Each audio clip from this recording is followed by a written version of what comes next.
여러분 반갑습니다. 반도체 오빠 천회장입니다. 어느새 또 목요일 아침이 밝아왔습니다. 06시 한번 시작하도록 할까요?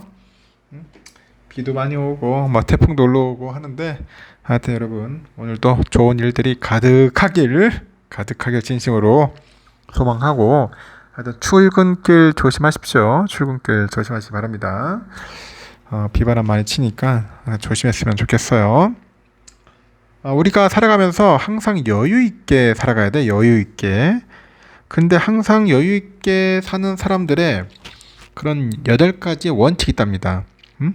원칙이 있더라. 도대체 이 사람들은 무슨 원칙이 있을까요? 첫 번째, 시간이 여유로운 사람들의 원칙은 뭐가 있냐?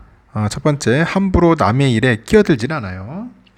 그리고 공과 사를 분명하게 구분합니다. 세 번째는 무례한 부탁은 정중하게 거절을 하고, 네 번째는 밤 늦게까지 모임을 갖지 않고, 다섯 번째 해야 할 일의 우선순위를 정합니다. 그리고 여섯 번째는 한 번에 한 가지씩 처리해 나가요. 일곱 번째는 반드시 마감을 정해놓고 일을 한다. 여덟 번째는 시간을 어떻게 썼는지 기록을 하는 겁니다. 누구에게나 똑같이 하루에 24시간이 주어져요. 24시간이 주어지는데 어떤 사람은 항상 여유가 있고 어떤 사람은 시간에 항상 쫓겨 살더라는 거죠. 시간을 여유롭게 사는 그런 제1원칙은 1분 1초를 아끼면서 사는 것이 아니라 불필요한 일부터 제거하는 겁니다. 불필요한 일부터 제거를 하자. 열심히 산다고 여유가 생기는 게 아니고 필요한 일에만 집중을 하고 나머지는 무시해야 여유가 생긴다는 겁니다. 여유가 생기더라.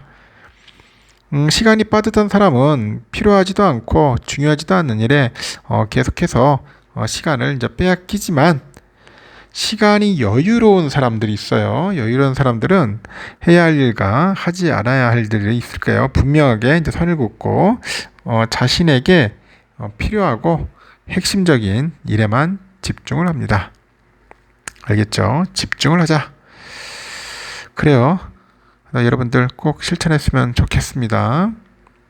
그러면은 또 삼성의 이야기를 한번 또 들려드리도록 하겠습니다. 요즘 뭐 3년째 좋은 이야기들이 많이 있는데, 잘 됐으면 좋겠어요. 올해 그 HBM 시장이 좀 후끈후끈할 것 같은데, 고대역폭 메모리죠. 그 HBM 시장에서 현재 선두인 SK하이닉스하고 2위 삼성의 점유율 차이가 줄어들 것이다. 그런 분석이 현재 나왔는데 시장조사 업체 트렌드포스에 보니까 지난해 글로벌 HBM 시장의 점유율이 하이닉스가 50%, 삼성이 40%, 마이크론 10% 순이었어요. HBM은 D램 여러 개를 수직으로 연결해 쌓아가지고 데이터 처리 속도를 끌어올리는 메모리입니다. 주로 인공지능 분야에서 쓰이는 GPU에 탑재되고 있어요. 트렌드포스는 올해 삼성전자가 클라우드 서비스 제공자 수주 증가에 힘입어서 하이닉스와의 그 점유율 차이를 크게 좁힐 것으로 예상을 했는데요. HBM 시장에서 하이닉스하고 삼성전자 모두 올해 46에서 49%, 내년에는 47에서 한 49% 정도 인전할 것 같습니다.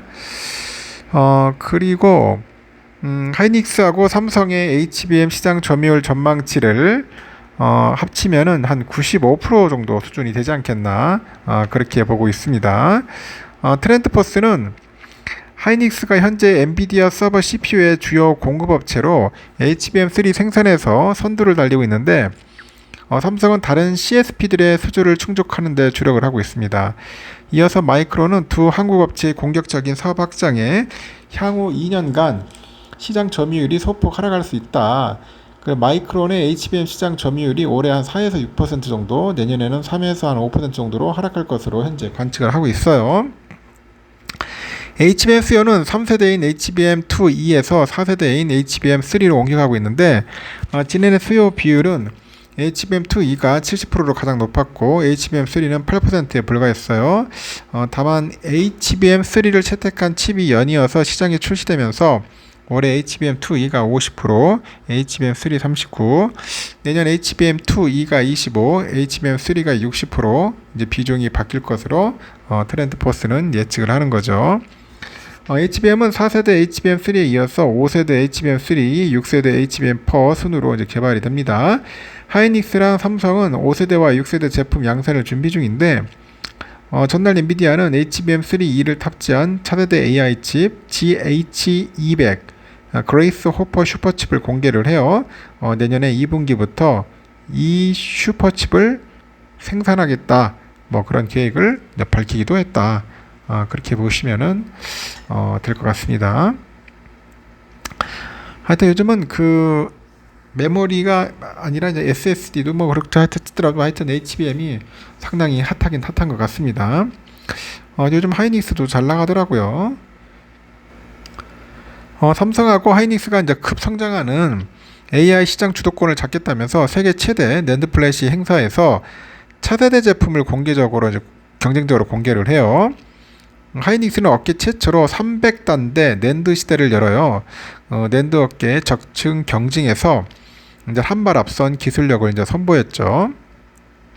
삼성도 이전 세대 제품 대비했을 때 2배 성능으로 향상된 8세대 V낸드 기반의 고성능 고용량 솔리드 스테이트를 이제 공개를 했습니다. 9일 관련 업계에 따르니까 삼성과 하이닉스는 8일에서 10일 미국 캘리포니아주 산타클라라 컨벤션 센터에서 열리는 플래시 메모리 서밋 2023에 참석을 해서 차세대 메모리 솔루션을 이제 발표를 했죠. 삼성은 서버랑 PC, 오토모티브 등 다양한 응용별 최신 스토리지 솔루션하고 기술을 공개했는데, 이 8채널 기준의 그 업계 최고의 성능 PCLE 5.0 그 데이터 센터용 솔리드 스테이트 드라이브 SSD라고 합니다. 그냥 SSD PM9D3A를 포함해가지고 생성형 AI 서버에 적용되고 있는 높은 전력 효율의 PM1743 고집적도를 구현한 256TB SSD 등 차세대 스토리지 솔루션을 선보였습니다. 업계 최고 성능이죠. PM9D3A, 참 이름도 길다. 그냥 PM9으로 할게요. 하여튼 8세대 V낸드 기반의 제품인데 최대 초당 12,000MB, 초당 6,800MB의 그 연속 읽기, 쓰기 속도, 1700K의 초당 입출력 연산 속도, 400K의 IOPS의 임의 읽기, 쓰기 속도, 쓰기 속도가 빠른가 보다. 읽기, 쓰기 이게 굉장히 빠른가 봐요. 상당히. 전세대 제품 대비 이미 쓰기 성능이 2배 향상돼서 클라우드 서비스 이용자들한테는 더 빠른 서비스가 제공될 것 같습니다. 전력 효율도 전세대 제품 대비 약 60% 향상됐고, 이 고온더스판 환경 평가 기준 700시간을 보증해서 다양한 데이터 환경에서도 안정적인 솔루션을 제공한다는 거죠. 삼성은 PM9에 한층 강화된 보안 솔루션 이걸 적용을 해서 장치의 인증, 그리고 펌웨어 변조 탐지 기능도 탑재해요. PM9의 그 7.68TB, 15.36TB 제품인 2.5인치 규격으로 연내 양산 예정인데, 내년 상반기 중에 3.84TB 이하의 제품부터 최대 30.72TB 제품까지 고객 요구에 맞춰가지고 다양한 폼팩트하고 라인업을 선보일 겁니다. 하이닉스는 개발 단계인 321단 1TB 트리플 레벨 셀의 그 4차원 낸드 샘플을 공개를 했는데, 이 메모리 반도체 업계에서는 300단 이상의 낸드 개발 진행을 공식화한 것은 하이닉스가 처음이더라. 321단 1TB TLC 낸드가 이전 세대인 238단 512GB 대비 생산성이 59% 높아졌고요. 데이터를 저장하는 셀을 더 높은 단수로 적증을 해서 한 개의 칩으로 더 큰 용량 구현합니다. 웨이퍼 한 장당 생산 가능한 전체 용량이 늘어난 건데, 321단 낸드 양산 시기는 25년이에요. 낸드 업계도 회로 미세화 대신에 셀을 수직으로 쌓아가지고 저장 용량을 늘리는 적층 경쟁이 치열해지고 있어요. 적층 경쟁. 하이닉스의 그 샘플 공개는 업계에서 가장 먼저 300단 고지를 이제 넘은 낸드 기술력에 대한 자신감을 드러낸 것 같아요. 이를 통해서 하이닉스는 챗 GPT가 촉발한 AI 시대를 맞아서 더 많은 데이터를 빠르게 처리하고 저장할 수 있는 그런 고성능, 고용량 이런 메모리 시장에서 주도권을 쥐겠다, 잡아보겠다, 그런 구상이고, 하이닉스는 AI 수요에 최적화된 차세대 낸드 솔루션 제품인 PCLE 5세대 인터페이스를 적용한 기업용 SSD하고 유니버셜 플래시 스토리지 4.0도 공개를 했네요. 또 다음 세대인 PCLE 6세대하고 UFS 5.0 개발에도 착수를 했다. 그런 이야기들이 또 들리기 시작합니다.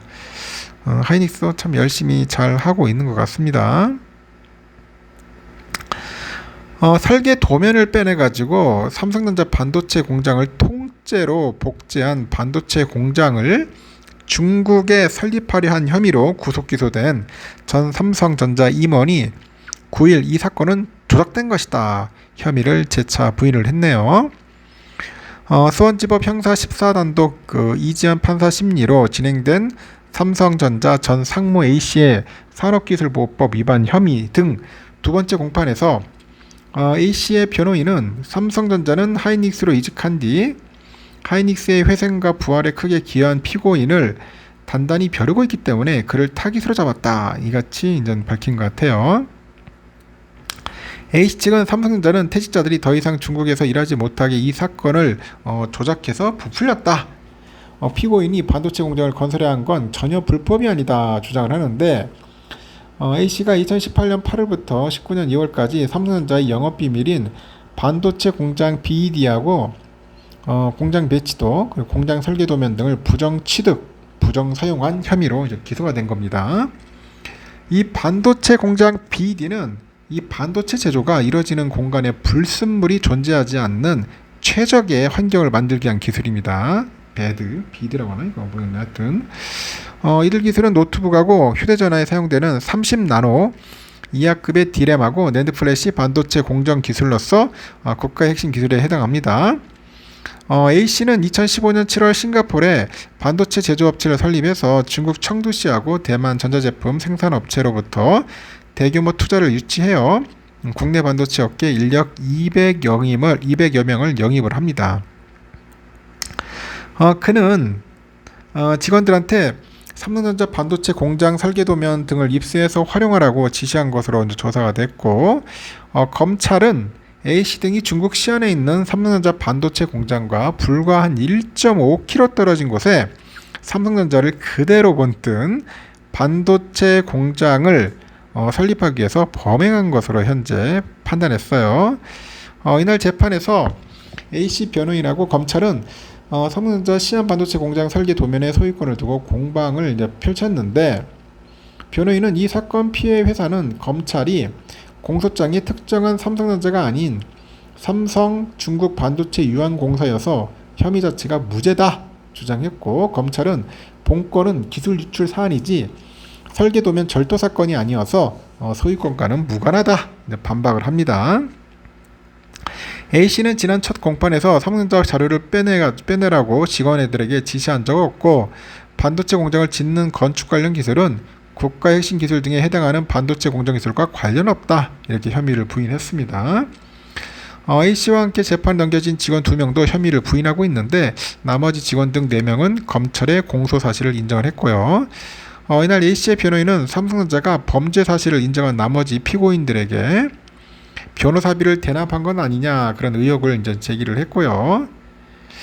검찰은 명예를 훼손하는 발언이면서 변호인 발언에 이의를 제기했다. 그런 이야기를 하는 것 같습니다. 지금 참 문제가 많네요. 하여튼 우리나라는 산업 스파이는 확실하게 절단내야 합니다. 응징을 해야 돼, 응징.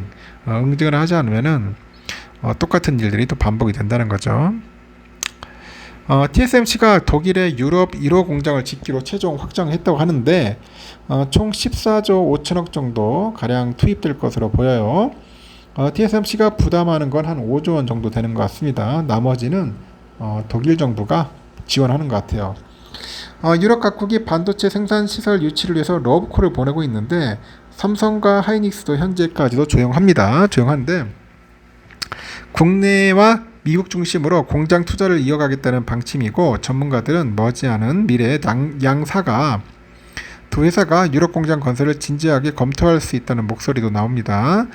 삼성과 SK에겐 유럽 공장이 필요한 이유는 무엇일까 한번 볼까요? TSMC는 이사회를 열었어요. 8일날. 그 독일 드레스덴에 반도체 공장을 건설하는 그런 안건을 확정을 합니다. TSMC가 유럽에 건설하는 첫 반도체 공장인데, 이 사회는 한 5조 7천억, 5조 700억이네. 5조 한 700억 정도 초과하지 않는 범위 내에서 투자 계획을 승인을 하죠. 공장 건설에는 약 100억 유로 정도 투입할 것 같고, TSMC가 이 중 35억 유로 정도를 투자하는데, 독일 정부가 총 투입액의 50%인 50억 유로를 보조할 전망이네요. 내년 하반기 착공해서 27년부터 양산이 시작될 거로 예상합니다. TSMC 입장에서는 손해볼 거 없다, 그런 투자라는데, 해당 공장에는 글로벌 완성체 업체들에게 제공할 차량용 반도체를 주로 양산할 것으로 보이고, 독일은 전 세계 반도체 산업의 중심이죠. 차량용 반도체 기업들이 몰려드는 곳이기 때문이다, 그런 겁니다. TSMC 선임 부사장도 지난 5월에 유럽의 한 기술 포럼에서 유럽에 들어설 그 신규 공장은 28나노미터 성숙 공정을 기반으로 한 차량용 반도체인 차량용 그 마이크로 컨트롤러죠. 뭐 등등 해서 그런 제품을 생산할 거라고 말한 바 있어요. 특히 이번 공장은 대만, 독일, 네덜란드 세 국가 회사들의 합작으로 운영되네요. 독일 차량 부품 회사 보쉬, 독일 반도체 회사 인피니언, 네덜란드 반도체 회사 NXP 이렇게 참여합니다. 지분의 70%는 TSMC가 갖고 보쉬, 인피니언, NXP가 각각 지분의 10% 보유하고, 독일 정부 보조금 50억 유로, TSMC 부담금 35억 유로를 제외한 나머지 15억 유로를 세 회사가 부담하죠. 인피니언과 NXP는 세계 3대 차량용 반도체 업체 중 1, 2위를 차지하고 있어요. 지난해 차량용 반도체 시장에서 인피니언이 12.4% 점유율을 갖고 있고, NXP가 11.6%입니다. 현재 독일에는 TSMC뿐 아니라 인텔도 반도체 공장을 지을 거예요. 그런데 삼성과 SK는 별다른 유럽 투자 계획을 밝히고 있지 않아요. 수조 원의 보조금까지 주겠다는데 너무 조용해서 의외입니다. 왜 그럴까? 그러나 업계에서는 삼성과 SK가 유럽 공장 건설을 신중하게 검토하고 있다고 합니다. 바로 환경 문제 때문에, 환경. 한 반도체 업계 전문가는 삼성전자도 독일에 반도체 공장을 지을 가능성이 있는데 바로 ESG 때문이라는데, 한국에서는 신재생 에너지를 확보할 수 있는 방법이 매우 제한적이라서 팹을 늘리고 싶어도 어려운 반면에 독일에서는 신재생 에너지를 구하기가 상당히 용이하다, 그런 이야기를 합니다. 삼성과 SK하이닉스는 2050년 RE100 달성을 목표로 하고 있는데, RE100이란 게 뭐예요? 기업 생산 활동에 필요한 전력을 100% 재생에너지로 사용하는 거예요. 재생에너지. 삼성은 2020년 미국, 유럽, 중국 공장에서 재생에너지 사용을 100%를 기록하며 RE100을 달성을 했어요. 하이닉스도 지난해 해외 사업장에서 재생에너지 100 사용을 달성을 했죠. 문제는 국내입니다. 주요 거점인 국내 공장에서 재생에너지 전환율이 낮은 탓에 전체 글로벌로 보니까 RE100은 달성이 어렵다. 지난해 삼성의 재생에너지 전환율이 31%, 하이닉스 39% 정도 되는 겁니다. 해외 사업장과 비교해서 크게 낮죠. 독일은 유럽 내에서도 재생에너지 확대에 적극적인 나라로 꼽혀요. 지난 10년간 재생에너지를 늘리고 원전을 줄이는 정책을 추진해온 덕분인데, 지난해 독일 전력 생산에서 풍력, 바이오매스, 태양광 등 재생에너지 비율이 44.6%입니다.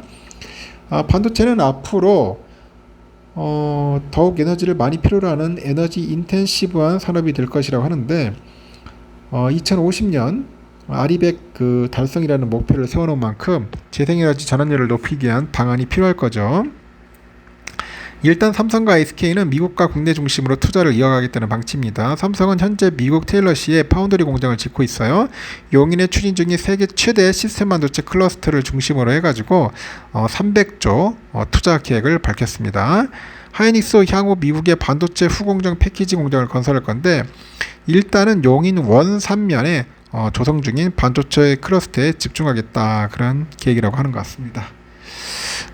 현재 또 이런 소식도 있다는 거 참고하셨으면 좋겠습니다. 하루가 또 빨리 시작하니까 여러분 하여튼 좋은 하루 되었으면 좋겠습니다. 하여튼 태풍 조심하시고요. 다음 시간에 또 뵙도록 하겠습니다. 감사합니다.